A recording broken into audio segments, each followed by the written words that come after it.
जय हिंद साथियों, आपका स्वागत है आपके अपने इस यूट्यूब चैनल में।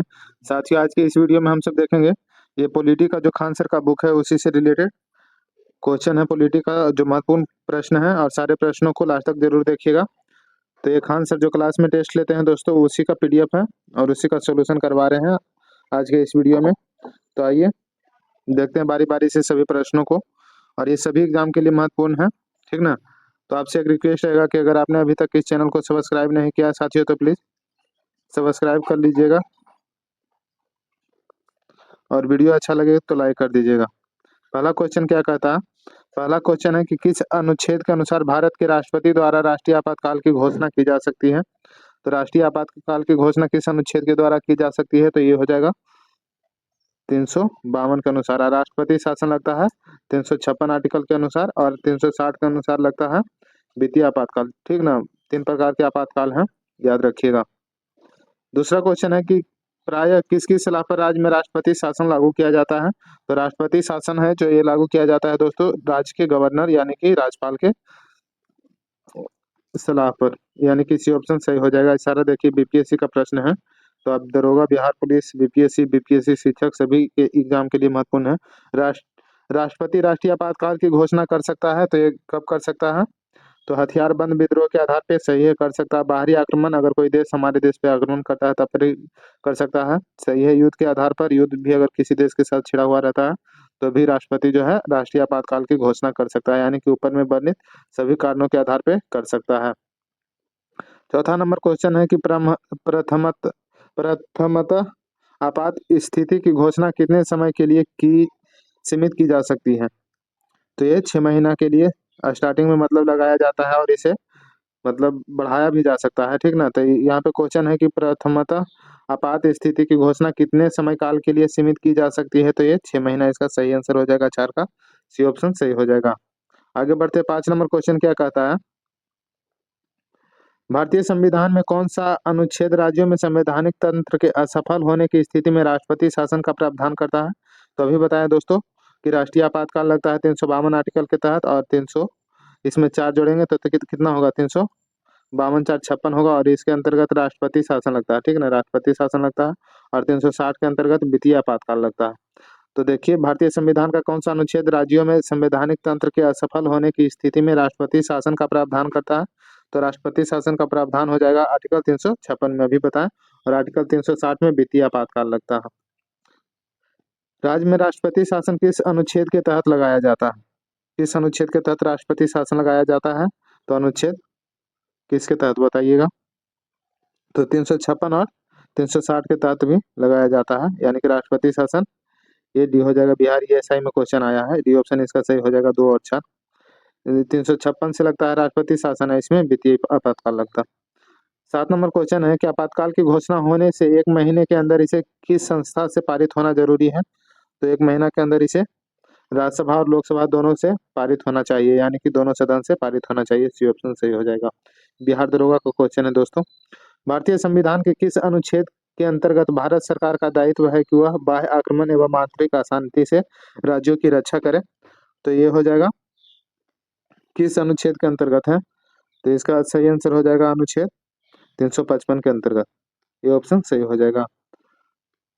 भारत की राष्ट्रपति आपात की घोषणा कर सकता है यदि खतरा है। किस प्रकार का खतरा है? तो राष्ट्रपति जो है आपातकाल की यानी कि इमरजेंसी की घोषणा कर सकता है। तो ये बाह्य आक्रमण का खतरा होगा तो करेगा, आंतरिक अशांति से नहीं, सांप्रदायिक संघर्ष से नहीं कर सकता है, युद्ध की स्थिति रहेगा तो कर सकता है, यानी कि 9 का जो पहला और चौथा सही होगा, ये सी ऑप्शन सही हो जाएगा 9 का। निम्नलिखित में से किस अनुच्छेद के अंतर्गत राष्ट्रपति मूल अधिकारों जैसे कि अनुच्छेद 20 और 21 को छोड़कर स्थगित कर सकता है? तो इसका सही आंसर कौन सा हो जाएगा? तो अनुच्छेद 359 के तहत। क्या करा क्वेश्चन, किस अनुच्छेद के अंतर्गत राष्ट्रपति अधिकारों को स्थगित कर सकता है? किस अनुच्छेद के अंतर्गत मूल अधिकार को छोड़कर मतलब स्थगित कर सकता है? तो ये आर्टिकल 359 यानी कि 359 के तहत में कर सकता है। 11 नंबर क्वेश्चन है, 11 नंबर निम्नलिखित में से कौन सा कथन सत्य है, यानी कि सही कथन कौन है पूछ रहा। तो इसका जो सही कथन हो जाएगा, वर्तमान में भारतीय संविधान में यह प्रावधान है कि राष्ट्रपति की जिस संस्तुति के आधार पर आपातकाल का उद्घोषणा की जाती है वह न्यायिक पुनरावलोकन के अधीन है, यानी कि सी ऑप्शन इसका सही आंसर हो जाएगा 11 का। ठीक ना, 11 का सी ऑप्शन सही हो जाएगा। सत्य कथन पूछ रहा था। चलिए 12 नंबर को, एक मिनट एक मिनट। कौन सा कथन सत्य है?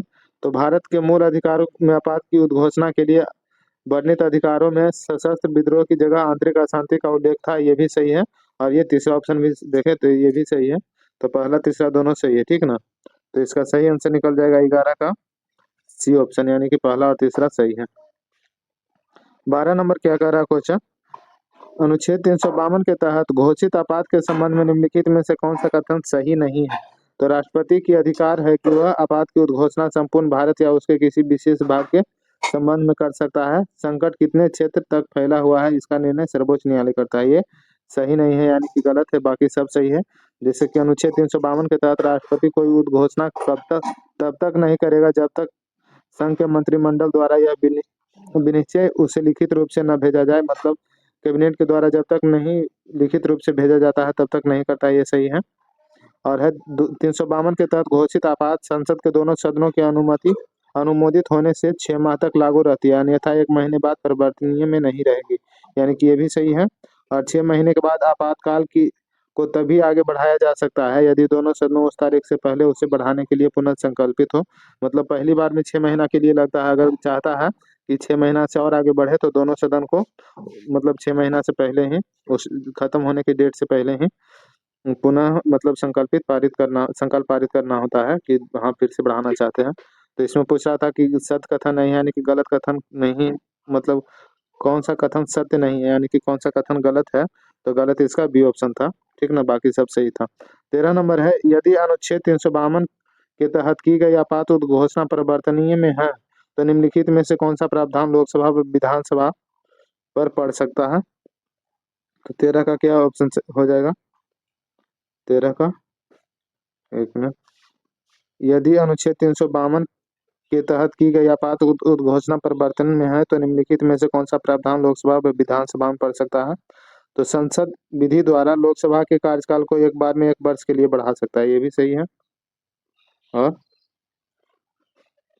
1 वर्ष के बाद भी संसद जितनी बार चाहे विधि द्वारा मतलब नियम द्वारा 1-1 वर्ष के लिए लोकसभा का कार्यकाल बढ़ा सकता है, सही है।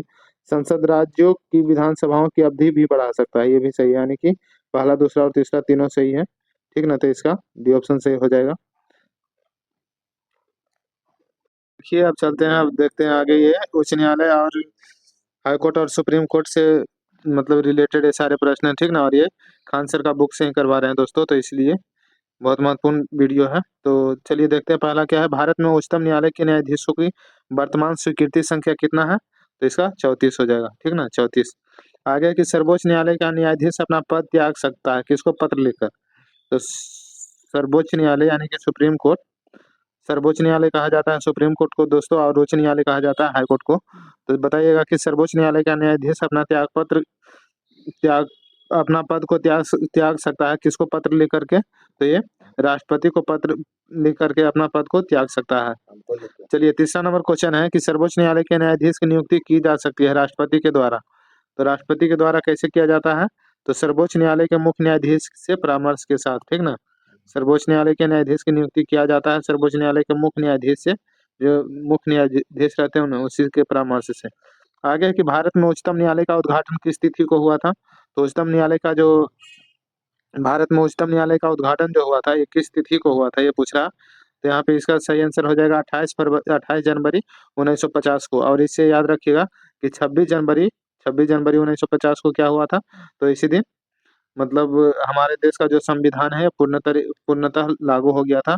और इससे 2 दिन और बैक में जाते हैं, जैसे 26 से -2 करें, 28 में -2 करेंगे तो 26 में -2 करेंगे तो कितना हो जाएगा? तो 24 जनवरी 1950। तो 24 जनवरी 1950 को क्या हुआ था? तो राष्ट्रीय गीत और राष्ट्रीय गान को अपनाया गया था, ठीक ना। सर्वोच्च न्यायालय में सेवानिवृत्ति की आयु कितना है? तो सर्वोच्च न्यायालय में दोस्तों सेवानिवृत्ति की आयु है 65 वर्ष। और वह पूछेगा कि उच्च न्यायालय के न्यायाधीश की सेवानिवृत्ति की आयु कितना है? तो उच्च न्यायालय का हो जाएगा इसमें मतलब 3 घट जाएगा, 62 वर्ष है उच्च न्यायालय का, यानी कि हाई कोर्ट का 62 वर्ष है और सुप्रीम कोर्ट का 65 वर्ष है। आगे की संविधान की व्याख्या करने का अंतिम अधिकार किसको है? तो संविधान की व्याख्या करने का अंतिम अधिकार है सर्वोच्च न्यायालय को। साथियों, आपसे एक रिक्वेस्ट है कि अगर आपने अभी तक इस यूट्यूब चैनल को सब्सक्राइब नहीं किया है तो प्लीज़ सब्सक्राइब कर लीजिएगा, और वीडियो अच्छा लगे तो लाइक कर दीजिएगा, और अपने दोस्तों में जरूर शेयर कीजिएगा, ठीक ना। तो चलिए, 7 नंबर क्वेश्चन है, उच्चतम न्यायालय के न्यायाधीशों का वेतन निर्धारित किया जाता है। तो किसके द्वारा? तो संसद के द्वारा जो है उच्चतम न्यायालय यानी कि सुप्रीम कोर्ट का न्यायाधीशों का जो पेमेंट मिलता है ये संसद के द्वारा, मतलब संसद के द्वारा निर्धारित किया जाता है कितना पेमेंट मिलेगा। सो आगे बढ़ते हैं। आगे है कि सर्वोच्च न्यायालय में न्यायाधीशों की नियुक्ति होने के लिए व्यक्ति को कम से कम कितने वर्ष तक उच्च न्यायालय का एडवोकेट होना चाहिए? तो अगर सर्वोच्च न्यायालय में न्यायाधीश किसी को बनना है तो उसको कम से कम 10 वर्ष तक उच्च न्यायालय में एडवोकेट के रूप में काम करना चाहिए, यानी कि 8 का बी ऑप्शन सही हो जाएगा। 9 नंबर है कि सर्वोच्च न्यायालय, भारत के सर्वोच्च न्यायालय की स्थापना हुई थी। तो भारत में सर्वोच्च न्यायालय की स्थापना 1950 में संसद के एक अधिनियम के द्वारा हुआ था, ठीक ना। 9 का ये ऑप्शन सही हो जाएगा। चलिए, 10 नंबर क्या कह रहा है कि सर्वोच्च न्यायालय के न्यायाधीश के बाद भारत के राष्ट्रपति द्वारा हटाए जा सकते हैं। सर्वोच्च न्यायालय के न्यायाधीश किसके बाद भारत के राष्ट्रपति के द्वारा हटाए जा सकते हैं? तो इसका सही आंसर हो जाएगा 10 का। देखिए ऑप्शन में क्या कह रहा है। तो 10 का सही आंसर जो निकल कर आएगा दोस्तों, कौन सा हो जाएगा? तो ये संसद में महाभियोग प्रस्ताव पारित होने के बाद राष्ट्रपति के द्वारा हटाए जाते हैं सर्वोच्च न्यायालय के न्यायाधीश। भारतीय संविधान के किस अनुच्छेद के तहत सर्वोच्च न्यायालय भारतीय नागरिकों के मौलिक अधिकार की सुरक्षा करता है? तो मौलिक अधिकार की सुरक्षा किया जाता है आर्टिकल 32 के तहत, ठीक ना। किस अनुच्छेद के तहत सर्वोच्च न्यायालय को भारतीय नागरिकों के मौलिक अधिकार की सुरक्षा करता है? तो 32, आर्टिकल 32 हो जाएगा। और इसे संवैधानिक उपचार का अधिकार भी कहा जाता है, और इसे भीमराव अम्बेडकर ने संविधान का हृदय और आत्मा कहा था। उच्चतम न्यायालय में कानूनी मामले पर किसको परामर्श लेने का अधिकार है? तो उच्चतम न्यायालय से कानूनी मामलों पर किसको परामर्श लेने का अधिकार है? तो यह अधिकार है किसको, बताइए तो ये राष्ट्रपति को है, और किसी भी उच्च न्यायालय को भी है, और राष्ट्रपति को भी है, यानी कि बी और सी ऑप्शन सही हो जाएगा। डी ऑप्शन इसका सही है। चलिए, 13 नंबर बताइएगा कि किस कानून के अंतर्गत यह निहित है कि भारत के उच्चतम न्यायालय की संपूर्ण कार्यवाही अंग्रेजी भाषा में होगी? तो ये निहित किया गया है भारतीय संविधान के अनुच्छेद 348 के द्वारा। बी ऑप्शन सही है। 14 नंबर है, जनहित याचिका की शुरुआत किसके द्वारा की गई थी? तो जनहित याचिका की शुरुआत है जो न्यायिक पहल के द्वारा किया गया था। सी ऑप्शन सही हो जाएगा। 15 नंबर बताना है कि लोकहित बाद मुकदमे की संकल्पना का उद्गम उद्देश्य। तो लोकहित बाद संकल्पना की उद्गम का जो देश है, ये कौन सा देश हो जाएगा? तो 15 का सही आंसर हो जाएगा दोस्तों यूएसए, ठीक है ना। सी ऑप्शन सही हो जाएगा। उच्च न्यायालय की न्यायमूर्ति का सेवानिवृत्ति की आयु कितना है? तो अभी ऊपर में बताए थे, वहाँ पे उच्चतम न्यायालय आया था तो उच्चतम न्यायालय का 65 बताए थे, लेकिन यहाँ पे उच्च न्यायालय है तो उच्च न्यायालय का 62 हो जाएगा, ठीक ना। तो 16 का सी ऑप्शन सही हो जाएगा।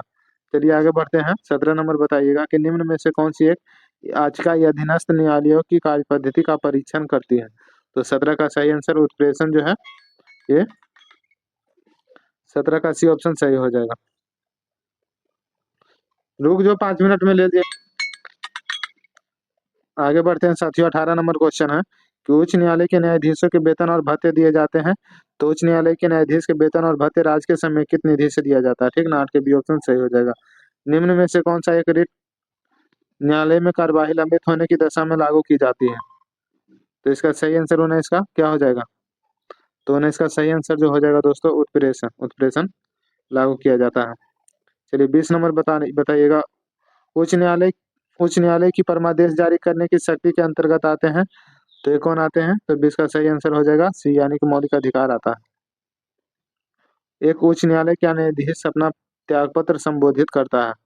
तो एक उच्च न्यायालय का जो न्यायाधीश है वो अपना त्यागपत्र किसको संबोधित करता है? तो 21 का सही आंसर हो जाएगा राष्ट्रपति को करता है। ये ऑप्शन सही हो जाएगा।